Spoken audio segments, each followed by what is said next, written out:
Ya, halo Sobat Internet, kembali lagi di channel Farm Project. Jadi di video kali ini gue akan mau membahas terkait pertemuan antara Bapak Prabowo dan Ibu Megawati gitu ya guys. Apa yang dibicarakan gitu ya oleh kedua pihak guys ya, Bapak Prabowo dan Ibu Megawati. Apakah ada something ya di dalam percakapan tersebut? Coba kita simak dulu videonya Opung Parbelak. Check this out. Tahu kalian, setelah Pilpres, udah kuhitung lebih 10 kali Bapak Prabowo dan Ibu Megawati kepengen makan nasi goreng sama-sama. Tapi nggak jadi-jadi. Apa sih susahnya makan nasi goreng? Makan nasi goreng loh, bukan perkara yang lain. Apa kalian percaya cuma sekedar makan nasi goreng? Makin nasi goreng tapi setelah itu ada titipan. Titipan, ordal. Aduh Ibu Megawati. Sekarang begini, jangan dibalik-balik berita itu. Bukan Bapak Prabowo yang kepingin ketemu dengan Ibu Megawati. Ibu Megawatinya yang kepingin ketemu Bapak Prabowo. Kalian itu suka kali seolah-olah semua orang mau di bawah kalian. Padahal sekarang posisinya kalian yang lagi di bawah. Ya, itu dia makanya gue bilang, perkara makan nasi goreng aja. Nanti biar aku yang aturkan jadwalnya. Aduh, tahu nggak kalian ya, sebetulnya makan nasi goreng antara Bapak Prabowo dan Megawati ini, jujur aja gue bilang ya, nggak ada hubungannya sama sekali sama kabinet. Serius. Jadi apanya Pung? Ini ada hubungannya dengan Kongres. Gak percaya kalian. Jadi sebetulnya Megawati itu sebetulnya sudah mengikhlaskan untuk PDIP. Tidak ada satupun anggotanya ada di kabinet, tapi cukup diwakilkan kepada Budi Gunawan. Kalau ngomong nggak ada, kita perlu perwakilan dari PDIP untuk kabinet, tapi masuk juga Budi Gunawan. Maksudnya sampean iki opo? Anak kandung gak dimasukkan, anak tiri dimasukkan. Anak kandung anak tiri itu kan sama-sama statusnya sama-sama anak. Wah, sampean ini kepengen ngebodoh-bodohi. Aduh. Tapi sebetulnya Budi Gunawan itu sebagai simbolnya itu, sebagai simbol kehadiran PDIP tanpa wujud. Ya, iya betul itu. Representasinya PDIP dan Megawati kalau Budi Gunawan itu.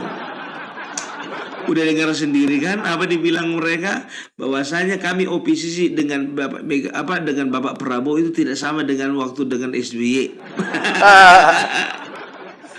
Ya waktu dengan SBY sakit hati si Mega karena SBY kemarin mengalahkan Megawati. Makanya posisinya kue kemarin itu sebagai oposisi. Nah sekarang kan yang jadi presiden kawannya. Mau bilang apa? Orang kaya pula, itu masalahnya. Jadi kenapa aku bilang bicara Kongres? Ya, karena begini, Kongres itu ya sangat rentan diganggu oleh pihak ketiga. Betul ya, masih ingat kalian Muldoko bagaimana bikin kacau di Partai Demokrat? Tanggal 1 Februari diadakanlah Kongres. Hasil dari Kongres Partai Demokrat ya, AHY menjadi ketua umum ya, tanggal 1 Februari 2021. Nah bulan Maret Muldoko beserta juga dengan kawan-kawannya mengadakan kongres luar biasa di Deli Serdang. Dan udah tahu kita keputusannya, bahwasanya Muldoko dijadikan ketua umum. Kan begitu. Nah, mulailah kubu SBY, Partai Demokrat sebagian besar mempersalahkan Bapak Jokowi. Karena apa? Karena waktu itu Muldoko menjadi kepala staf kepresidenan, kan begitu. Nah, waktu itu Muldoko bikin manuver lah dia, ya kan? Dia laporkan lah. Siapa yang dia laporkan? Dia laporkanlah AHY dan juga Yasona Lauli. Dilaporkannya biar tahu kalian ke PT UN. Tapi akhirnya tahun 2022 ya PT UN menolak atas gugatan dari Muldoko. Nah, jadi waktu itu sempat sebetulnya agak bersih tegang ini antara Partai Demokrat dan juga Bapak Jokowi, cuman gara-gara si Muldoko. Padahal ambisinya dia itu bukan ambisinya Jokowi. Untuk apa? Apa gunanya Jokowi mengaut-aut Partai Demokrat? Kan begitu, ya kan? Tapi nggak tahu juga ada suruhan yang lain dari partai lain, kan begitu kan? Itu dia. Padahal bukannya bilang apa lo. Aku agak lain juga Muldoko ini. Padahal tahun 2013, yang mengangkat dia menjadi kepala staf Angkatan Darat adalah Bapak SBY. Kurang tahu diri juga kawan ini berarti, ya kan? Aduh, itu loh orang kalau punya ambisi, ya kan? Nah, situasi itulah yang menjadi gambaran pada saat kongres nanti. Karena apa? Kalau kongres kemarin PDIP aman karena presidennya dari mereka. Nah, sekarang mereka merasa kongres mereka itu seperti dikejar-kejar hantu. Dihantui dengan banyak sekali ketakutan. Takut ketua umum diserobot lah, takut juga partai dikuasai oleh orang lain lah, takut juga ada pihak-pihak lain yang membuat kacau di kongres lah. Cuaca panas, macet-macetan di jalan, capek kerja seharian. Tenang, semua bisa balik sekarang. Jadi gambaran Partai Demokrat itulah yang mereka menjadi referensi bagi mereka supaya untuk berhati-hati. Aku nggak tahu lah ya, entah ada andil kalian kemarin waktu untuk bikin kacau Partai Demokrat itu. Ada andil kalian enggak? Kok jadi kalian yang takut sekarang? Aduh, orang kalau biasa berkhianat biasanya takut dihianati. Betul. Orang juga kalau udah terbiasa merampok takut dirampok. Itu dia. Jadi sebetulnya ya Megawati berusaha membangun komunikasi dengan Bapak Prabowo. Sebetulnya dia lagi cari aman, dia mencari pengemanan untuk kongres. Betul. Loh, memangnya ada rencana Bapak Prabowo untuk mengaut-aut partai PDI? Oh enggak lah, rugi dong. Bapak Prabowo itu ketua umum dari sebuah partai yang sangat menjanjikan. Betul, setuju. Untuk apa dia bikin kacau di partai yang belum tentu arah dan juga masa depannya? Iya, waduh. Iya kan? Ada kerjaan. Itu dia, ya. Jadi makanya aku bilang, jadi ini sebetulnya hanya ketakutan ini. Tahu enggak kalian? Bahwasanya di dalam ilmu psikologi, ya, segala sesuatu atau segala kekhawatiran itu, ya, bisa dikatakan 90% itu nggak terjadi itu. Iya. Tapi dia akan terjadi ketika kita meresponinya secara negatif. Ya, ini kongres bulan April, bro. 3 bulan lagi. Ya, mereka harus mempersiapkan acaranya, mempersiapkan kepengurusannya, mempersiapkan apa menjadi program kerja ke depan. Cuman satu yang nggak dipersiapkan mereka. Siapa yang jadi ketua umum yang baru? Cuman itu aja nggak dipersiapkan. Karena dari Hasto sendiri juga mengatakan bahwasanya Ibu Megawati masih mendapat kepercayaan dari rakyat untuk menjadi ketua umum. Nggak usah bawa-bawa nama rakyat lah, Hasto. Nggak perlu kau bawa-bawa nama rakyat. Kalau pengikutmu aja. Nggak usah bawa-bawa nama rakyat yang lain. Mau. Kakak juga gak bakal mau, anjay. Terus kebiasaan kali. Demi rakyat.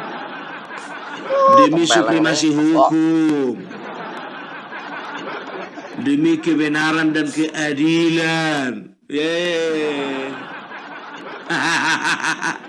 Ya, jadi itulah yang bisa dikatakan bahwasanya sekarang ini mereka ini sangat ketakutan gitu. Bisa kupastikan pertama mereka sangat takut kalau misalnya ya Bapak Jokowi membuat kekacauan di partai PDIP di dalam Kongres. eh, Padahal Bapak Jokowi kan bukan lagi presiden dan juga bukan lagi bagian dari mereka. betul. Yang mereka takutkan, ini ku bilang sama kalian, yang mereka takutkan masih ada kaki tangan Bapak Jokowi. Yakin enggak kalian? Ya, ya banyak kaki tangan Bapak Jokowi di situ, tapi masih belum dipecat yang pertama. Mungkin punya pengaruh yang kedua, masih menjabat sebagai kepala daerah ataupun juga sebagai anggota dewan. Yang ketiga, mereka nggak tahu siapa-siapa orangnya. Itu dia. Ya, makanya yakin kalian waktu Ganjar, coba bayangkan kalian dulu waktu Ganjar kemarin menjadi capres, yakin kalian semua kader partai itu milih si Ganjar? Nggak yakin aku, karena begini, seorang Joko Widodo itu perlu menjadi ketakutan terbesar bagi seorang Megawati. Karena apa? Karena Bapak Joko Widodo ini ya sempat menjadi orang paling berpengaruh di Indonesia. Karena apa? 10 tahun jadi presiden. Sudah maklum, Ya, guys.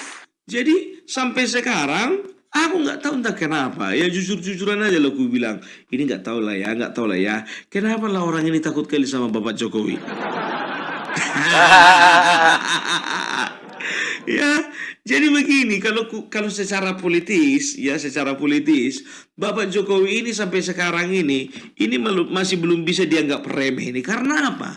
Belum bisa dianggap remeh karena dia itu masih punya masih punya kekuatan untuk memanage beberapa partai ya untuk berada di dalam satu lingkaran. Iya serius, makanya aku bilang. Jadi jangan sempat kalian itu berpikiran bahwasanya Bapak Joko Widodo itu kalau sudah pensiun diam-diam aja di rumah. Enggak. Enggak, betul. Itu makin pensiun itu makin banyak kegiatannya itu. Tidak terekspos, guys. Coba bayangkan kalian, beliau menerima tamu hampir setiap hari di rumahnya, ya. Betul. Di Banjarsari ya kalau nggak salah, di Solo ya kan. Dari semua tamunya itu, yakin nggak kalian nggak ada satupun orang partai? Ada. Aduh, jadi kalau ku katakan sama kalian, kemarin aja waktu pencabutan gugatan dari Andika Perkasa terhadap KPU ya di MK ya menggugat, awalnya menggugat, ternyata mereka mencabut gugatan. Isi gugatannya adalah mendiskualifikasi dari calon Ahmad Lutfi, tapi sekarang sudah dicabut gugatannya. Nah, waktu itu biar tahu kalian, ketika pengumuman pencabutan gugatan, Ahmad Lutfi ada di mana? Ada di rumahnya Bapak Jokowi. Kalau dihitung-hitung Bapak Joko Widodo itu warga biasa, yang jadi gubernur Ahmad Lutfi. Kan begitu. Ada apa? Berarti banyak petinggi-petinggi dan juga pesohor-pesohor di negeri ini ya yang masih bertemu dengan Bapak Jokowi. Betul. Kalian jangan berpikiran negatif dulu ya. Begitulah aura seorang raja. Ya, walaupun dia tidak menjabat, walaupun dia tidak dalam struktur pemerintahan, tapi orang lain tahu ya, dia ini masih punya aura, punya karisma dan punya kekuatan yang tidak bisa dipandang sebelah mata di dalam memanage teman-temannya. Gitu. Coba bayangkan kalian, seorang Joko Widodo yang bukan ketua umum mampu membuat ketua umum yang lainnya menjadi presiden. Coba bayangkan kalian. Biasanya ketua umum mencetak kadernya atau mencetak orang biasa menjadi presiden. Nah, ini Bapak Joko Widodo, orang biasa, bukan ketua umum, tapi dia mampu ya mendudukkan seorang ketua umum menjadi Hmm. presiden yang baru. Sekaligus juga anaknya, kan begitu ya. Jadi kita nggak bisa nggak remeh ini kongres ini, biar tahu kalian, ini penentu ini bagaimana arah ke depannya ya. Jadi ketakutannya PDIP ini bakalan ada orang yang mengacak-acak. Yang pertama menurut mereka adalah Joko Widodo, baru yang kedua mungkin menurutku ya, menurut mereka ya ada tangan-tangan lain yang ingin mencoba-coba mengobok-obok PDIP. Siapa itu? Sudah pasti partai politik yang lain. Loh, sekarang begini loh. Bagi sebuah partai politik adalah sebuah kewajaran menjadi nomor satu di dalam percaturan politik Indonesia. Kan begitu. Ya, Demokrat udah kebagian jatah 10 tahun. PDIP udah kebagian jatah 10 tahun. Nah, ya, kita harus curiga ini dengan Partai Golkar ini. Atau juga mungkin Partai Gerindra, tapi bukan versinya Bapak Prabowo. Mungkin Bapak Prabowo menggunakan tangan-tangan yang lain. Iya, bisa jadi. Atau mungkin inisiatifnya bukan dari Bapak Prabowo, tapi dari anggota yang lain. Ya, karena bisa dikatakan dua partai kuat inilah sebetulnya yang bisa dikatakan mencapai posisi tertinggi. Nah, kemarin kan itu kan PDIP, ya PDIP nomor 1, 2 Golkar, 3 Gerindra. PDIP 1, 2 Golkar, 3 Gerindra. Nah, sekarang kan nggak menutup kemungkinan Golkar kepengen juga di atas dong. Betul banget. Ya kan? Begitu juga Gerindra pengen juga di atas dong. Jadi kemungkinan dua partai inilah dalam waktu dekat bisa mencapai puncak yang paling atas, kan begitu. Kalau Partai Umat belum. Aduh, Partai Umat. Partai Umat belum. Belum memenuhi Apalagi qualified. Partai Negoro, apalagi itu juga belum. Aduh, satu lagi apa, Partai Kehidupan. Partai Kehidupannya. Oh, Partai Perubahan. Itu dia. Jadi bisa dikatakan banyak pihak yang ingin mencoba-coba untuk menggagalkan kongres ini, ya kan gitu. Itu menurut PDIP. Makanya mereka berusaha untuk mencari pengamanan dari Bapak Prabowo. Maksudnya begini, kalaupun ada di antara teman-temannya Bapak Prabowo ini, setidaknya Bapak Prabowo bisa menasihati mereka, wes ojo diganggu. Ibu Megawati itu koncoku gue, ya jangan diganggu. Paling tidak seperti itu aja ya. Makanya aku bilang kalau dikatakan katanya ini politik bro, politik. Kadang-kadang disampaikan di depan umum A, kejadiannya B, Iya, betul. kan begitu. Sama kayak si Hasto dan si Koni ya, mereka katakan mereka punya bukti, kan begitu, punya foto, punya video, punya rekaman suara. Begitu dikonfirmasi sama si Koni ketakutan. Apa dibilangnya? Saya ralat ya, ini bukan bukti nih. Aduh. Bukan bukti, saya ralat ya, ini bukan bukti ya, bukan bukti. Masalah terong-terongannya Ibu Iriana juga maaf ya, saya nggak ada ke arah situ. Itu makanya gue bilang ya. Ya guys, paling itu aja guys videonya ya. Jadi intinya ini hari menuju kongresnya PDIP gitu ya. Jadi sebenarnya PDIP ini kentar-kentir gitu ya, termasuk ya ketua umumnya ya Ibu Megawati, karena makanya dia sampai apaan ke Bapak Prabowo ya terkait hal itulah. Takutnya PDIP ini ada yang dia out gitu ya dalam segala aspeknya. Jadi coba kita lihat aja ntar kelanjutan setelah kongres apa yang akan terjadi gitu guys ya. Oke, itu paling itu aja guys. Terima kasih sudah nonton, jangan lupa like and subscribe. See you di next video, bye bye.